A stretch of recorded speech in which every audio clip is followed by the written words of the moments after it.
François Gaillard, bonjour. Vous êtes le directeur de l'Office de tourisme, et je crois que quand on est branché, faut dire maintenant un Lyon, tourisme et congrès. Mais ça revient exactement au même. Et de toute façon, vous êtes là pour vanter les charmes de la ville auprès des visiteurs. En quelques années d'ailleurs, Lyon est devenue l'une des destinations phares en France, notamment pour les courts séjours.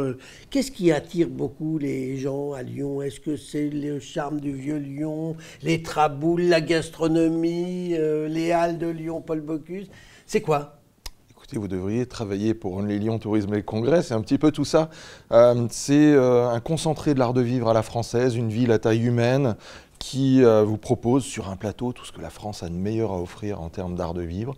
Les gens viennent voir notre patrimoine, goûter à notre gastronomie, goûter à une ambiance vraiment particulière où les gens sont plus accessibles qu'à Paris, où tout le centre-ville est accessible à pied. On peut vraiment profiter le temps d'un court séjour d'une belle ville, et ça c'est important pour nos visiteurs. Dites-moi, François Gaillard, l'Office de tourisme, dont vous êtes le patron, c'est combien de personnes? Nous sommes 65 personnes. Il y a besoin de 65 personnes pour distribuer 3 plans chaque jour aux gens qui poussent la porte? 3 plans, vous êtes toujours un peu provocateur. On distribue près d'1 million de plans chaque année, donc c'est quelque chose d'énorme. Malgré l'essor de l'Internet, vous voyez que l'impression continue à très bien se porter. On accueille 6,5 millions de visiteurs chaque année dans la métropole, et c'est près d'1 demi-million que nous accueillons sur nos points d'accueil chaque année. Donc vous voyez, c'est quand même beaucoup de travail, donc beaucoup d'agents d'accueil, beaucoup de guides conférenciers qui sont dans les rues tous les jours pour présenter notre ville. Donc ça nécessite beaucoup de staff. Alors dites-moi, François Gaillard, quels sont les pays, les Français viennent à Lyon, ont sans doute les touristes français des autres régions, mais les étrangers, quels sont les principaux pays qui nous envoient des gens? Alors d'abord, il faut savoir que la clientèle étrangère, c'est 25% à peu près du visitorat lyonnais, principalement des pays européens de proximité, des Anglais, beaucoup, des Allemands, des Italiens, des Espagnols, beaucoup de Suisses, particulièrement sur les week-ends, et puis de plus en plus de longs courriers, des Américains, des Canadiens, beaucoup d'Australiens, depuis l'ouverture de la ligne Emirates, qui nous a ouvert l'Asie, le Moyen-Orient, mais aussi l'Océanie. Les Australiens choisissent maintenant de rentrer sur le territoire français et européen par Lyon, parce que c'est beaucoup plus simple pour eux, et ils en profitent pour découvrir notre ville. Oui, mais enfin, quand vous dites les Australiens, ça représente quelques dizaines de personnes par an, parce que je pense que c'est un marché qui commence. Est-ce que vous êtes allé là-bas C'est plusieurs dizaines de milliers de visiteurs. Et les Australiens sont régulièrement dans le top 5 de nos clientèles étrangères.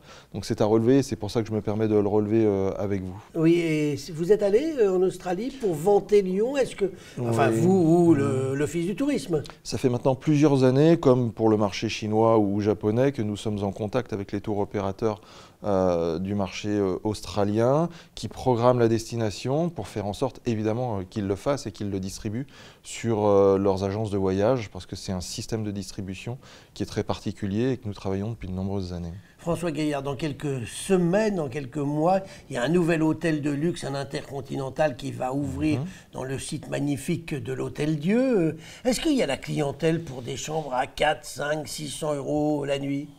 Il y en a, il y a de la clientèle pour tout. L'important, c'est d'avoir l'offre pour cela.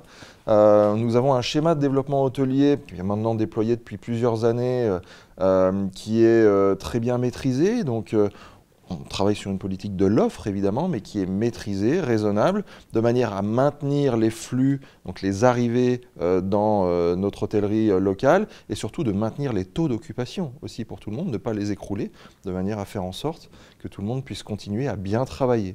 Donc ça, c'est un développement maîtrisé qui nous réussit plutôt bien, puisque nous avons encore fait un très bon début d'année qui prouve que Lyon a réussi à absorber le développement de son parc hôtelier tout en maintenant une activité satisfaisante pour ses hôteliers. Quand on écoute les hôteliers, ils trouvent qu'il n'y a pas assez de congrès, pas assez de grandes manifestations internationales dans la ville. C'est une bonne guerre. Je peux vous assurer qu'en 2018, la ville reçoit beaucoup de congrès et que l'activité est plus que jamais soutenue. Et 2019, ça se présente comment ?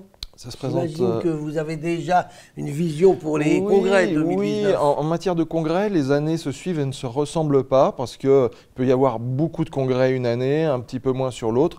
On est sur des one-shots, ça n'a rien à voir avec l'activité de salons, mais les 3 prochaines années devraient être très bonnes en matière de congrès. Avant de nous quitter, François Gaillard, juste une petite question. Les grandes capitales touristiques européennes, les magasins sont ouverts tous les jours, y compris le dimanche. Est-ce qu'à Lyon, vous rêvez que ce soit le cas? J'en rêve. Oui, est-ce que si vous étiez commerçant, vous rêveriez aussi de travailler 7 jours sur 7?